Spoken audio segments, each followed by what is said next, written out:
Friends வணக்கம் friends. மாடி தோட்டம் ஃப்ரெண்ட்ஸ். இன்றைக்கி வந்து செடிங்களுக்கு பூச்சி மருந்து அடிக்க போகிறோம். அது இயற்கை ஆர்கானிக்காக நம்ம அடிக்க போகிறோம். இது ஆல்ரெடி ஒரு வீடியோ போட்டிருக்கேன். அதில் மிக்சர் வேறு மாதிரி பண்ணியிருந்தோம். இது வந்து கொஞ்சம் சிம்பிளாக வேறு மாதிரி பண்ணியிருக்கோம். இதில் வந்து ஒரே ஒன்று மட்டும் ஆட் பண்ணுறோம். இந்த பச்சை மிளகா இருக்குது இல்லைங்களா, இது ஆஃப் பச்சை மிளகா எடுத்துக்கோங்க.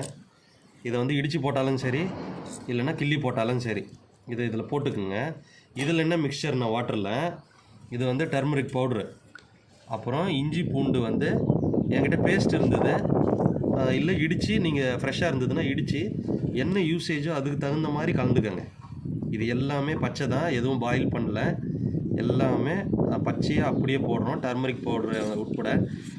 ஸோ இந்த பச்சை மிளகாவை இப்படி கிள்ளியோ இல்லை வந்து இடிச்சியோ அதில் போட்டுக்குங்க. ஆஃப் பச்சை மிளகா போதும், ஏன்னா 1 லிட்டர் தண்ணி எடுத்திருக்கேன்.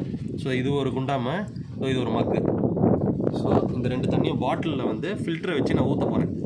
ஃபில்டரை எதுக்காக வச்சு ஊற்றுறோன்னா, இந்த டர்மரிக் பவுட்ரு, இஞ்சி, அந்த பூண்டு பேஸ்ட்டு ப்ளஸ் அதெல்லாம் வந்து இந்த ஃபில்டரில் இந்த பைப்பில் போய் அடைச்சிக்கும். ஸோ அதனால தான் இதில் அடைக்காமல் இருக்கிறதுக்காக இதை ஃபில்டரை யூஸ் பண்ணுறோம். இந்த ஃபில்டரை வச்சு இதை பாட்டிலில் ஊற்றிடுவேன் ஃப்ரெண்ட்ஸ். இதை ஊற்றிட்டு இதை அப்படியே ஸ்ப்ரே பண்ணிங்க அப்படின்னா இதுதான் ஆர்கானிக் பூச்சிக்கொல்லி மருந்து. ஸோ இதை யூஸ் பண்ணிக்கோங்க. எப்படி இருக்குன்றதை யூஸ் பண்ணிவிட்டு நீங்களும் சொல்லுங்கள் ஃப்ரெண்ட்ஸ். இந்த வீடியோ உங்களுக்கு பிடிச்சிருந்தால் லைக் பண்ணி, கமெண்ட் பண்ணி, ஷேர் பண்ணிக்கோங்க. மறக்காமல் சப்ஸ்கிரைப் பண்ணிக்கோங்க ஃப்ரெண்ட்ஸ். இந்த மாதிரி வீடியோ உங்களுக்கு உடனே போடுறேன். Thank you so much. பாய்.